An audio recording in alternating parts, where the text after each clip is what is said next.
In today's video, I'm going to teach you how to sign out of Slack on all devices. If you've ever borrowed a computer, switched phones, or just want to tighten up your security, this quick walkthrough will help you make sure your Slack account is only active where you want it to be. First, look to the left side of your Slack window and click on Admin. This is in the left sidebar and is typically visible in the desktop or web version. Opening this area helps you confirm you're working within the right workspace environment before you adjust your personal settings. If your view looks slightly different, don't worry. Slack layouts can vary a bit depending on updates and permissions, but the process we're covering is the same idea. Next, select Workspace Settings. This page is where broader workspace options live. We're not changing workspace-wide policies here. We're simply moving through the interface so everything is in the right context. Keeping track of where you are helps prevent clicking into the wrong workspace if you belong to more than one.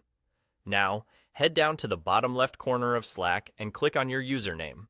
This is the area that shows your profile, presence, and quick account menu. Clicking your name opens a menu that focuses on you and your personal settings, which is exactly where the sign-out controls are located.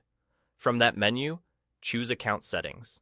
In many cases, Slack will open your account settings in your default web browser. That's normal. Give it a moment to load, and keep Slack open in the background so you can return to it when you're done. Inside your account settings, you'll see the option to sign out all other sessions. This is the key action. Using this option ends your Slack sessions on every other device and browser you've used, mobile, desktop, and web, while typically keeping the session you're currently using active. It's a reliable way to revoke access from old or forgotten devices. After you use it, any other device with your account will require a fresh sign-in the next time someone tries to open Slack. And there you go. That's all. You've now ensured that your Slack account is secure and only signed in where you intend. As a quick tip, consider using this feature after traveling, when changing phones, or anytime you think you might have left a session open somewhere.